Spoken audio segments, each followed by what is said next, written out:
Olá pessoal, graça e paz, passando aqui mais uma vez para gravar a nossa live, cujo tema é Tudo já está feito e determinado no reino de Deus conforme a sua soberania.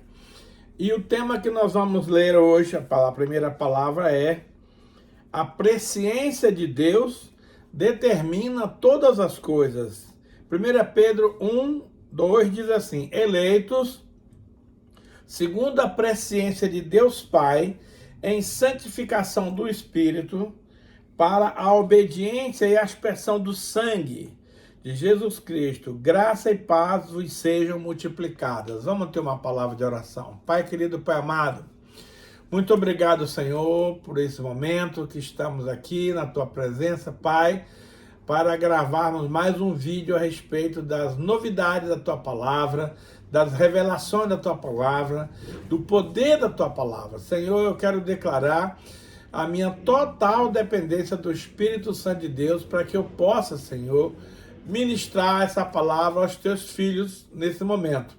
Peço também, Senhor, que Tu estejas atuando junto a cada uma das pessoas que estarão assistindo a essa ministração e que a palavra, Senhor, seja viva e eficaz, mais cortante do que qualquer espada de dois gumes e que venha realmente a discernir os propósitos e os princípios do coração. Então, Senhor, nós estamos agora completamente nas Tuas mãos para aquilo que o Senhor quer fazer nesse momento. Então, amados, Deus Todo-Poderoso é o único que tem três qualidades chamada a onipresença, a onipotência e a onisciência. Isso quer dizer que na onipotência Deus pode tudo, porque Ele é o Todo-Poderoso. Na onipresença quer dizer que Deus está em todo lugar onde o seu nome é invocado. E na onisciência, Deus sabe de todas as coisas. Inclusive, a presciência é uma das características da onisciência. Então, através da presciência, Deus tem um conhecimento antecipado das coisas no reino espiritual. Então, a Bíblia nos afirma aqui que nós fomos eleitos, escolhidos. Olha que palavra maravilhosa. Nós somos eleitos segundo a presciência de Deus Pai. Ou seja, Deus, num determinado ponto, nos viu, quando a gente nem sequer existia ainda, e resolveu nos eleger para filhos dele. Então, não fui eu quem escolhi a Jesus, foi Jesus quem me escolheu, através da sua presciência. Agora, olha só, em santificação do Espírito. Ou seja, eu não fui eleito para ser filho de Deus, para viver no pecado, para viver em atos pecaminosos, para fazer bobagem, para a minha egolatria pessoal. Não. Eu fui escolhido para ser filho de Deus, para viver em santidade. Por isso, meus amados, que a santidade é a base de toda a vida cristã.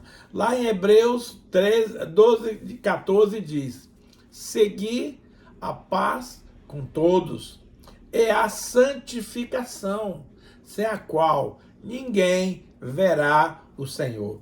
Então, a partir do momento que nós somos chamados para sermos filhos, nós precisamos obrigatoriamente, necessariamente, andar em santidade, praticando o ato dos santos. Jesus diz lá em 1 Pedro 1:14, sede santos, porque eu sou santo. Então, se o filho traz a natureza do pai, e o pai é santo, certamente o filho precisa ser santo. Não é uma questão de opção, é uma questão de natureza, é uma questão de chamado da parte de Deus para a nossa vida. Então nós somos chamados em santificação no Espírito Santo para obediência. Lá em Efésios diz que aqueles que não são de Jesus são filhos da desobediência. Eles têm prazer em desobedecer as coisas do reino, a palavra de Deus, os princípios da Bíblia. Mas nós somos chamados como os filhos da obediência.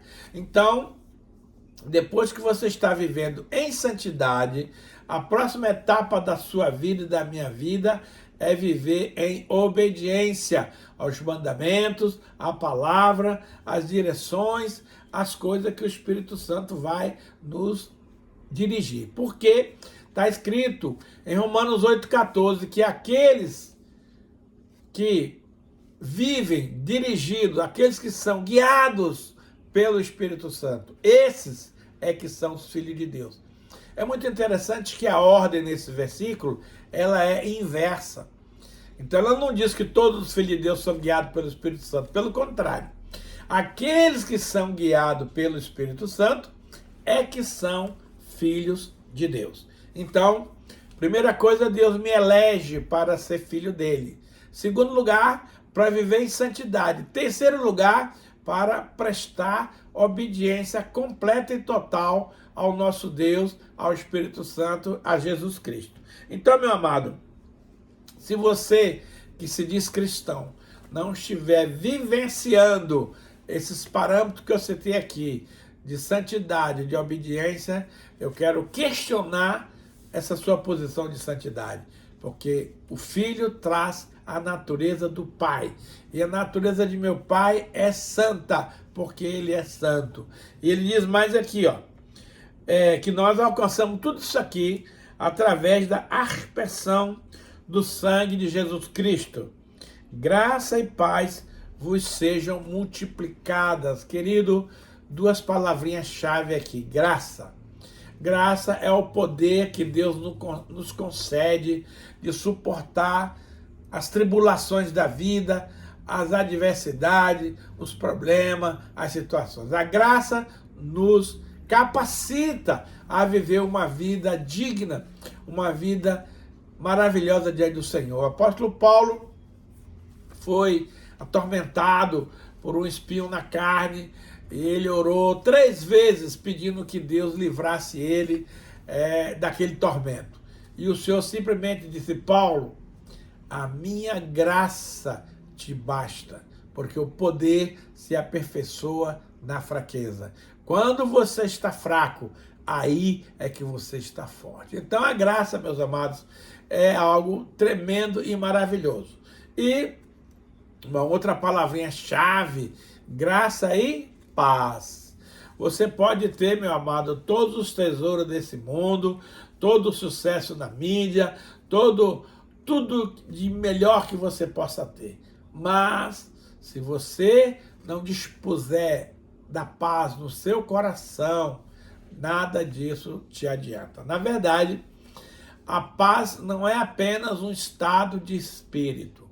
A paz é você ter a presença de Jesus em você, porque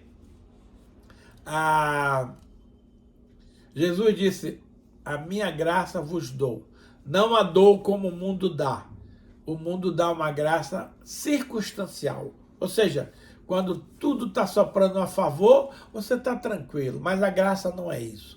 A graça é você desfrutar de tranquilidade, de quietude, de prazer, quando tudo está desmoronando ao seu lado. A Bíblia diz: caiam 1000 à tua direita, 10.000 à tua esquerda, e tu não serás abalado. Olha que coisa extraordinária. Então, meus amados, aqueles que são filhos de Deus, eleitos por Deus, pela sua presciência, precisam viver em santidade. Segundo, precisam ser obedientes em tudo ao nosso Deus. Terceiro, precisamos da graça que está à nossa disposição através de Jesus, e precisamos também da paz que nos vem através do príncipe da paz, que é Jesus Cristo. Então, esse versículo aqui nos dá uma base maravilhosa de quem nós somos e para onde vamos.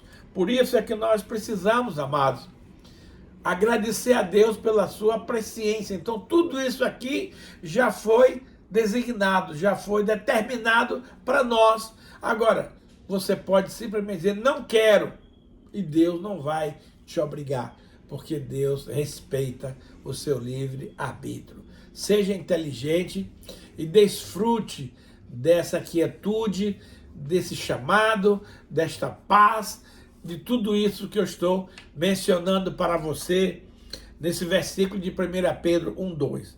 Dando sequência aqui a outros versículos que também vão nos respaldar, você vai encontrar, por exemplo, Atos 2, versículo 22 e 23, que diz assim, ó, varões israelitas, atendei a estas palavras. Jesus, o Nazareno, varão aprovado por Deus, diante de vós com milagres, prodígios e sinais, os quais o próprio Deus realizou, por intermédio dele, entre vós. Como vós mesmos sabeis, sendo este entregue pelo determinado desígnio e presciência de Deus, vós o matastes, crucificando por mãos de iníquos. Então, meus amados, o ato do sacrifício de Cristo já estava determinado pela presciência de Deus.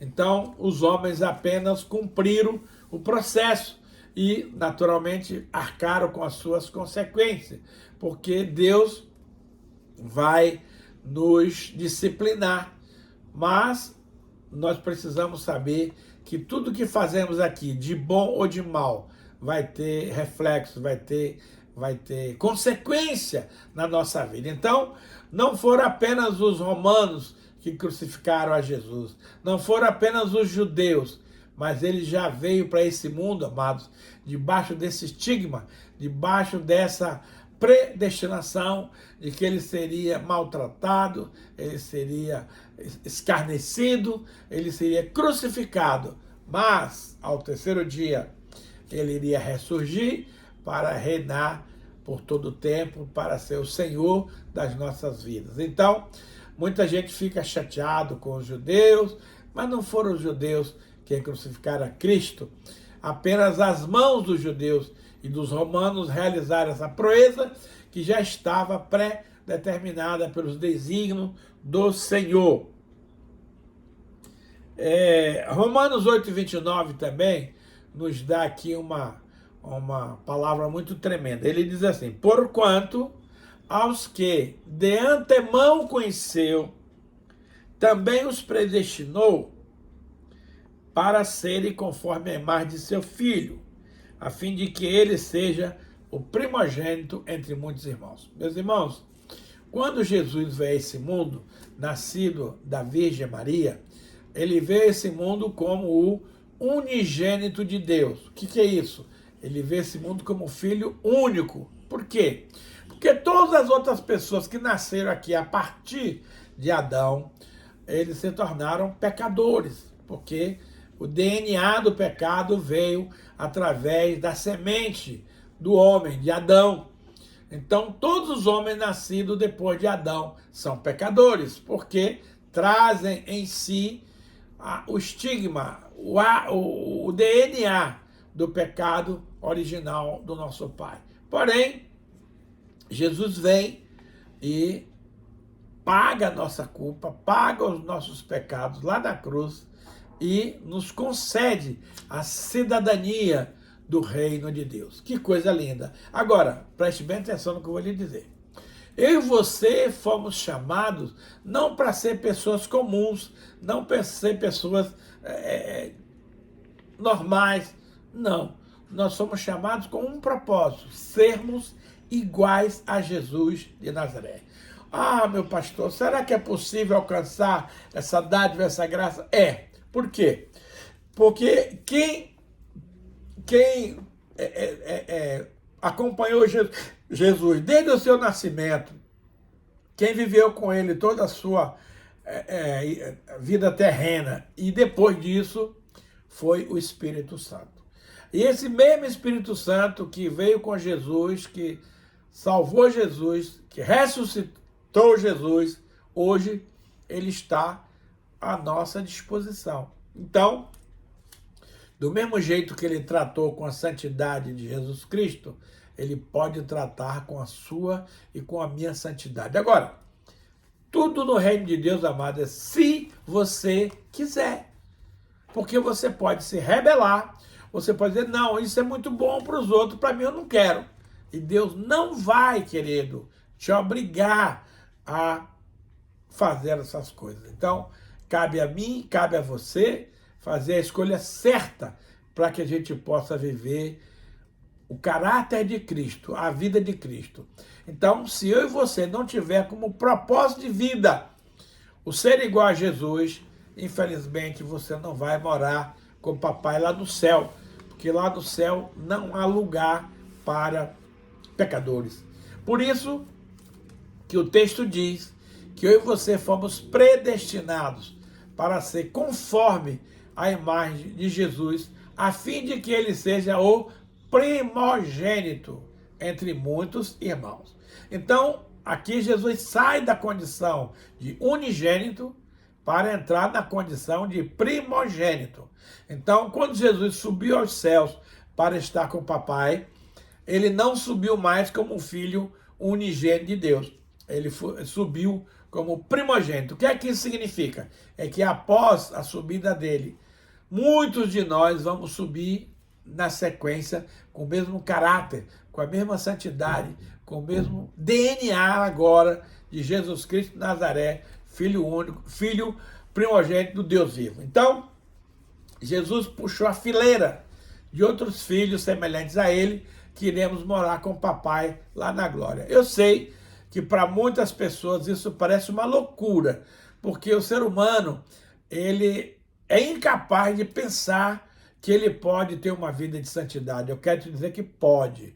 Muita gente, Jesus disse, olha, aqueles que creem em mim farão as obras que eu faço e farão outras maiores ainda. Olha só, porque eu vou para junto do Pai. Então, meus amados, eu e você fomos chamados para seguir a Cristo, para ser modelo para a nossa geração, mas também para fazer as mesmas obras que Jesus fez aqui nessa terra. E ele vai mais além. Obras maiores ainda farás. Eu estou esperando, meu amado, entrar nessa linha aí dos milagres de Deus para fazer as obras maiores que Jesus fez aqui no planeta Terra. Porém, primeira coisa, meus amados, eu preciso crer que é possível. E eu sei que é possível. Segundo, eu preciso crer isso para mim. Não é para os outros, não é para o bispo tal, não é para o apóstolo tal. Não, é para mim. Se eu desejar, eu vou alcançar esse propósito, porque ele me foi destinado, não somente a mim, mas também para você e a tantos quantos amem ao Senhor Jesus Cristo. Então, meus amados, a presciência de Deus determina todas as coisas. Já tá determinado. Não tem como você e eu mudar esse quadro. Você pode recuar, isso aí você pode. Agora, mudar, você não pode. Agora, eu quero te fazer uma pergunta, meu querido. Será que Deus sabia que Adão ia pecar? Sabia. E ele não fez nada por isso? Não fez. Por quê? Quero que você medite aí no seu canto. Por que que Deus sabia que Adão ia pecar? Ele não fez nada para que isso acontecesse. É simples. Deus não criou você e a mim como robôs, como autômatos. Deus criou você e a mim dotados de uma qualidade que só Deus tem: livre-arbítrio. Então, Deus sabia que Adão ia pecar, mas ele deixou Adão pecar, para que Adão experimentasse a vida que ele resolveu seguir fora do conselho de Deus. Meus amados, Adão morava no paraíso, tinha tudo de bom e do melhor, não havia falta de nada. Aí o cidadão resolve abrir mão dessa vida maravilhosa que ele tinha com Deus e com seus anjos, para ouvir a voz do inimigo, que era comer a árvore do conhecimento do bem e do mal. Amado, depois que Adão processou esse erro, ele não teve a humildade, a coragem de confessar o seu pecado. Ele jogou a culpa em Deus, ou jogou a culpa em Eva. E aí, a partir daí, meus amados, ele teve que ser expulso daquele lugar delicioso que Deus preparou para ele. Foi passar a lavrar a terra e a comer o pão que penosamente granjeastes. Adão deixou de usufruir das benesses do paraíso para ter que ralar, assumindo a sua teimosia, assumindo a sua desobediência. Queridos, hoje não é diferente. Deus planejou o melhor para você e para mim. Só que nós precisamos seguir as orientações do Senhor para desfrutarmos dessas maravilhas. Quando você resolve ser independente, quando você resolve escolher o seu próprio caminho, Deus não te impede, não. Ele simplesmente falou, tá bom, você quer ir por esse caminho? Quero, então vá. Só que arque com as consequências terríveis que são originárias da nossa desobediência aos planos de Deus. Deus disse lá em Jeremias 29:11, eu é que sei os planos que eu tenho para vós, planos de paz e não de mal, para lhe dar um futuro e uma esperança. Agora, você simplesmente pode dizer, não, eu não quero esse projeto, eu não quero esses planos, eu não quero nada disso, porque eu sei o que é bom para mim, eu sei onde eu quero chegar, eu sei o que eu vou fazer, e aí você se envereda por esse caminho de desobediência, de rebeldia, e aí as consequências nefastas serão inevitáveis. E aí você está sofrendo hoje, está pagando um alto preço e não sabe por quê. Eu te explico. Você é o único responsável pelos caminhos errados que você escolheu. Agora, você escolheu, vai ter que aceitar as consequências. Eu sempre digo que a semeadura é livre. Você pode semear o que você quiser, mas a colheita é obrigatória. Nós temos aqui no Paraná um país, um estado extremamente agrícola, então nós temos uma farta produção de soja, de milho, de trigo, de feijão, de mandioca, de muitos produtos agrícolas. Mas o agricultor, ele só vai colher a semente que ele plantar. Então não adianta você plantar soja e querer colher milho, não vai dar. Não adianta você plantar trigo e querer colher soja, não vai rolar. É uma lei, meu querido. É uma lei universal, uma lei da natureza. E na vida do ser humano é a mesmíssima coisa. Se você semear amor, você vai colher amor. Se você semear contenda, você vai colher contenda. Quando você semeia dinheiro no reino de Deus, você colhe dinheiro como recompensa.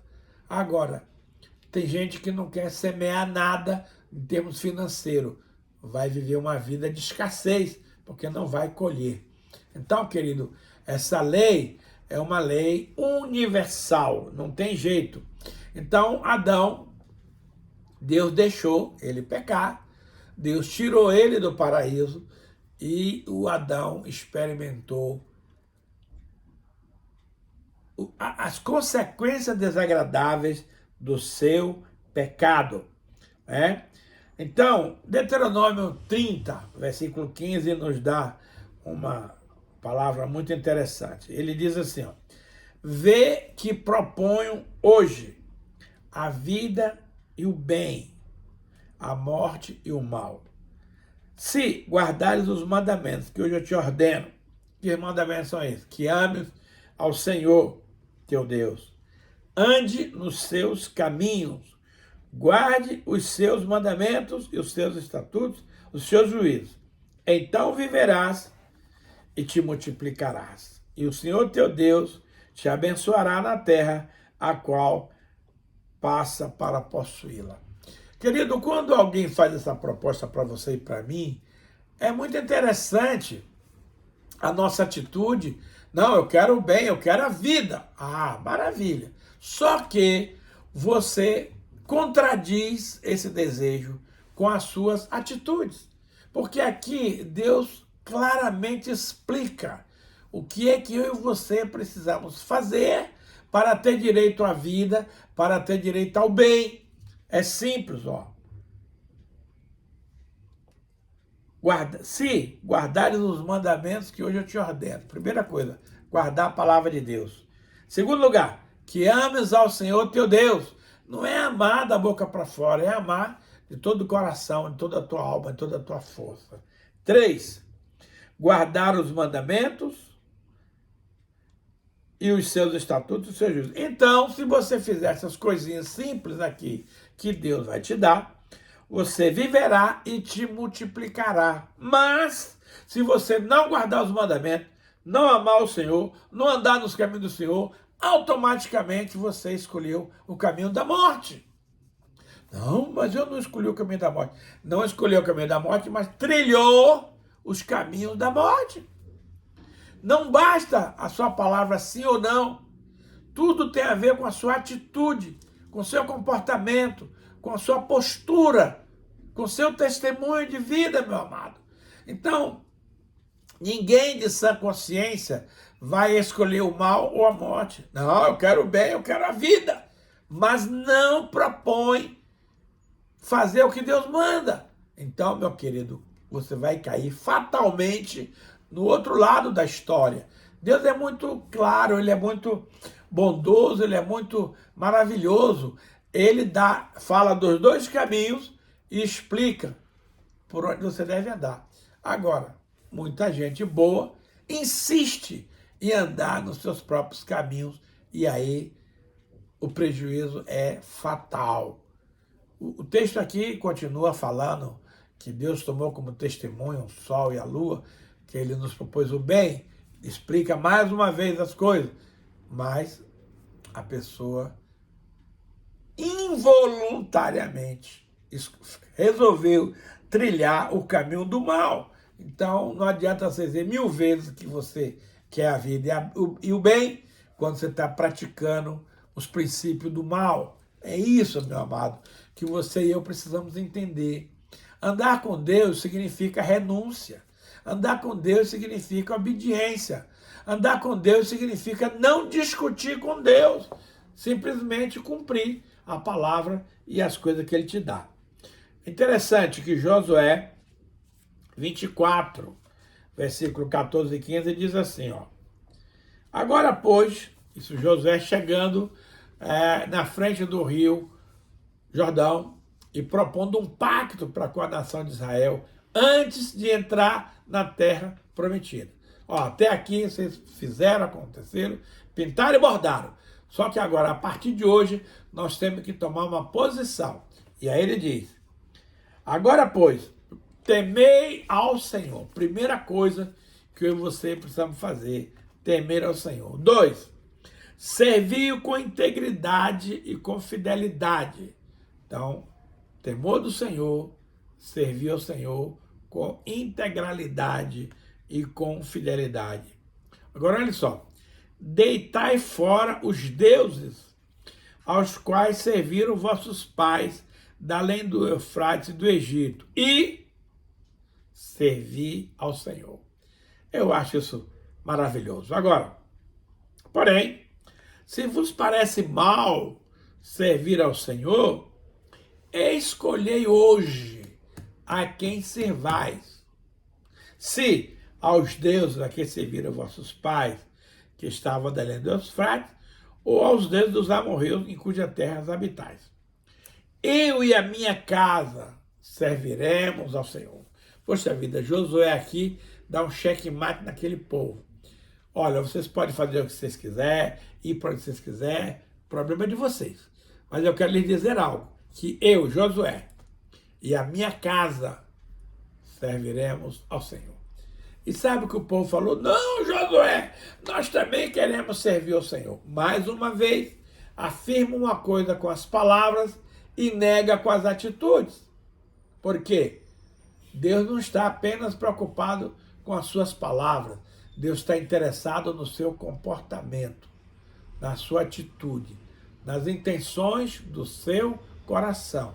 Então, Josué é um exemplo. Ele recomendou ao povo temor a Deus, servir a Deus com integridade. Cara, se você vai servir a Deus de qualquer jeito, não faça. Porque Deus não precisa de você. Deus não quer te obrigar a fazer nada. A Bíblia vai mais além. Lá em Jeremias 48, 10, diz assim, maldito aquele que faz a obra do Senhor relaxadamente. Meu amigo, Deus é um Deus de excelência. Deus é um Deus poderoso. Deus é top de linha.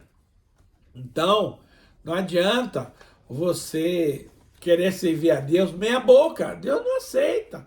Ou você é totalmente do Senhor, ou você não é nada. Deus não aceita dividir você e a mim com ninguém.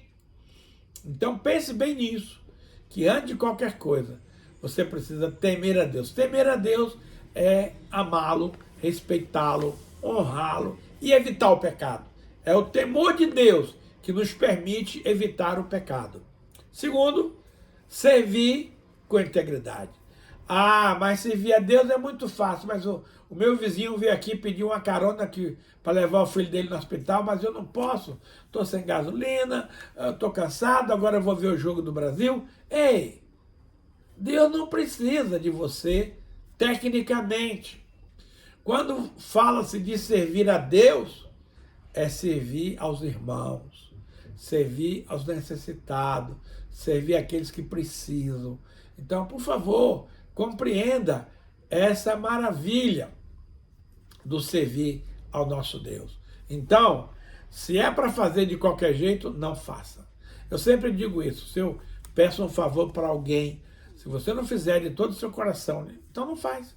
Eu vou me virar, eu faço de outro jeito, mas não preciso que alguém faça as coisas para mim, resmungando, reclamando, murmurando.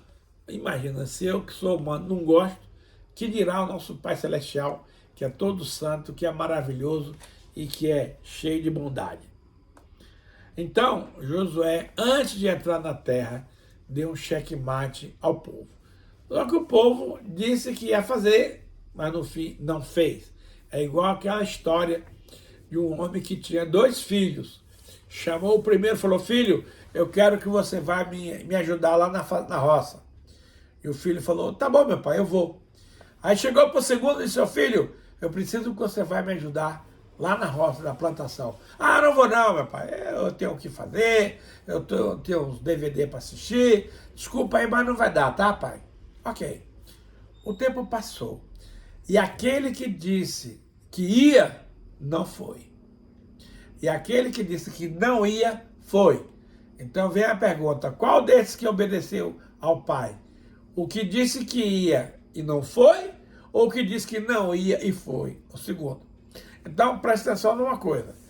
Você pensa que você pode enganar a Deus com sua lábia, com o seu blá blá blá, com a sua... com o seu bilabial? Não vai, querido. Deus não se engana. Deus não se deixa enganar. Deus não aceita um sim cujo propósito é não. Preste atenção nisso, rapaz. Você não está lidando com qualquer um, você está lidando com Deus, o Todo-Poderoso. Então, se você disser sim, ótimo, é a boa resposta. Então, corresponda na prática a esse sim. Porque, do contrário, você vai sofrer as graves consequências. Uma outra pergunta a respeito da presciência de Deus é o seguinte: Jesus, ele não queria ir para a cruz, mas foi, por causa da sua obediência. Então, amado, se você é daquelas pessoas que só faz o que você gosta, que tem que ser tudo do seu jeito, esquece. Muitas das vezes, amado, você vai dizer não, mas faz. Aconteceu com Jesus. Vamos ler um texto aqui de Mateus, que vai nos esclarecer profundamente esse tema. Mateus 26, 36 a 46, diz o seguinte: em seguida, foi Jesus com eles a um lugar chamado Getsemane e disse aos seus discípulos: assentai-vos aqui enquanto eu vou ali orar. Este fato aconteceu logo após aquela última ceia que Jesus participou com os discípulos lá do cenáculo. Naquele momento, ele mostrou que Judas era o traidor. Então, ele saiu de lá do cenáculo, desceu o monte, e veio para o Getsemane.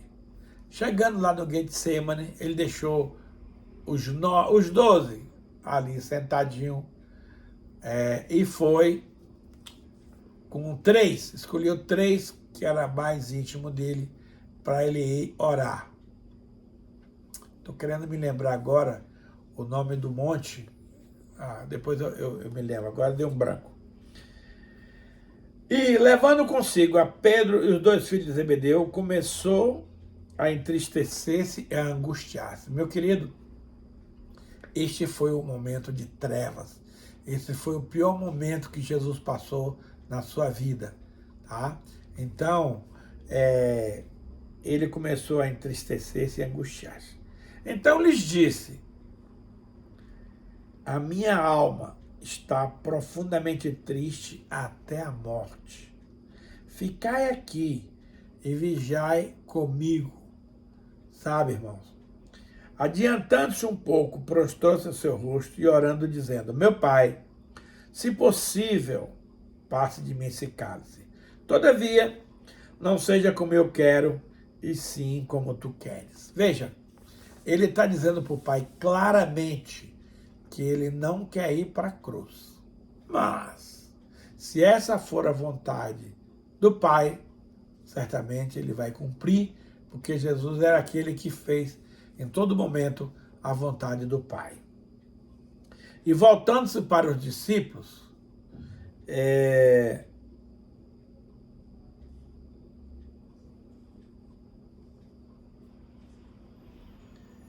achou-os dormindo e disse a Pedro: então, Pedro, nenhuma hora pudestes vigiar comigo? Vigiai e orai, para que não entreis em tentação.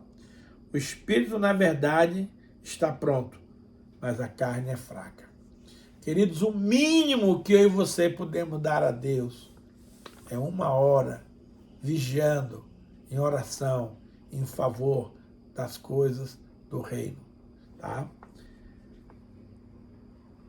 Tornando a retirar-se, orou de novo, dizendo: meu Pai, se não é possível, o Monte das Oliveiras, tá, irmão? Que eu não estava conseguindo me lembrar. Monte das Oliveiras. Meu Pai, se não é possível passar de mim esse cálice sem que eu beba, faça-se a tua vontade.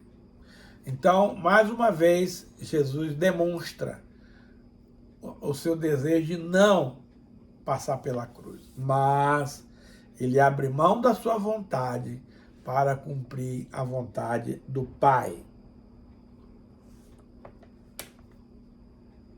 E, voltando, achou-os outra vez dormindo. Esses amigos, esses discípulos de Jesus eram uma benção, viu, irmão? No momento que o mestre mais precisava dos discípulos, eles estavam dormindo. Quero dizer que não é diferente com seus amigos e com os meus amigos. Aqueles que você ama, que você tem alta conta, quanto mais você necessita da presença deles, mas você se encontra sozinho, porque o único que não vai te abandonar é Jesus.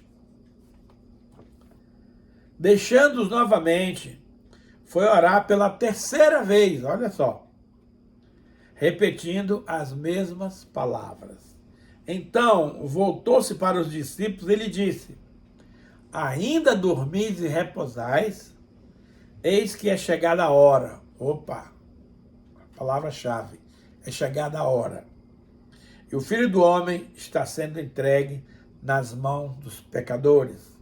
Levantai-vos, vamos, eis que o traidor se aproxima. Nesse momento, Judas está chegando naquele lugar com uma turba de malfeitores, com os soldados do templo, toda aquela turma para prender Jesus e levá-lo às autoridades. Agora, eu te pergunto uma coisa. Dessas 3 vezes que Jesus orou, Deus falou alguma coisa específica para ele? Não. Mas a própria postura de Jesus de aceitar a vontade de Deus culminou com a sua entrega nas mãos dos pecadores. Então, amado, tem coisas que você pede para Deus, ele não faz, e você fica aí querendo saber por que não, por que não, por que não. Deus nos fala, queridos, muitas vezes no silêncio. Pare um pouquinho e pense. Deus nos fala pelo silêncio. Então, não espere sempre ouvir um sim ou não audível da boca do mestre. Procure seguir os princípios da palavra e entender qual é a mensagem que ele quer passar para você e para mim. Vamos ter uma palavra de oração. Pai, muito obrigado, Senhor, por essa palavra maravilhosa que o Senhor nos ministrou nesse momento. Quero pedir, meu Pai, que o Espírito Santo de Deus complete a obra no coração dos irmãos. Senhor, que nós possamos sair desse estudo, desse vídeo, com o nosso coração acertado, quebrantado e ser cientificado da vontade de Deus para as nossas vidas. Obrigado, Deus, porque o seu amor é algo tremendo e maravilhoso. Agora, papai, eu quero dar a oportunidade para os nossos amados realizarem uma oferta de amor para o Reino de Deus, para a Igreja Apostólica Jesus, o Pão da Vida. Querido, a lei da semeadura, ela é infalível. Aquilo que você semeia, você colhe. Então, eu quero lhe desafiar, eu quero lhe estimular a fazer uma oferta de amor. Faça um Pix para a igreja e você vai ter uma experiência maravilhosa, porque Deus vai fazer transbordar as suas finanças. Eu vou passar aqui na tela o número dos Pix para você se inteirar. Olha só, nós temos Banco Santander, 41 99979 6625. Nós temos Bradesco, 039 028 035 68. E nós temos Itaú, Banco Itaú, ap.elieseralmeida@hotmail.com. Querido, faça uma oferta de amor, um Pix, não custa, você pega o seu celular e agora, e digita esses números que eu te dei, basta um, não precisa ser os três, aquele que for da sua conveniência. E você vai ter uma experiência sobrenatural da parte de Deus, colhendo uma colheita sem medida. Amados, todos nós precisamos colher nesse momento de pandemia, nesse momento de dificuldade que o mundo atravessa. Mas somente através de uma semeadura, Deus vai ter a oportunidade de multiplicar a tua sementeira, multiplicar as tuas finanças, multiplicar as tuas rendas. Faça isso, querido, por amor ao Senhor, e Ele vai se deleitar na sua vontade. Pai, muito obrigado, Senhor, pelo privilégio que o Senhor nos concede de semear na tua casa. Sabemos que o Senhor não necessita do dinheiro de ninguém. Porém, esse foi um princípio que o Senhor deixou para que nós possamos fazer prova do teu amor, da tua bondade, da tua fidelidade. Eu sei, Pai, que o Senhor não fica devendo nada para ninguém, que quando nós semeamos, o Senhor se alegra e multiplica na nossa vida. Abençoa agora, Pai, cada um dos nossos internautas que ouviram essa mensagem e dispuserem seu coração a fazer uma semeadura de amor para a sua igreja, para o teu reino. E eu sei que o Senhor dará muitas e muitas colheitas para a honra e glória do nome de Jesus. Senhor, guarda também, Senhor, cada um dos nossos internautas que estão agora assistindo a essa mensagem. Que o Senhor os abençoe com paz, com alegria, com saúde, com sucesso. Senhor, Tu és um Deus de amor, Tu és um Pai maravilhoso. E eu te agradeço e convido aos amados para na próxima semana estarmos aqui novamente para ouvir as Tuas doces e maravilhosas palavras. A Ti, Pai, nesse momento te damos toda a honra, toda a glória e todo louvor. Fazemos isso em nome de Jesus. Amém.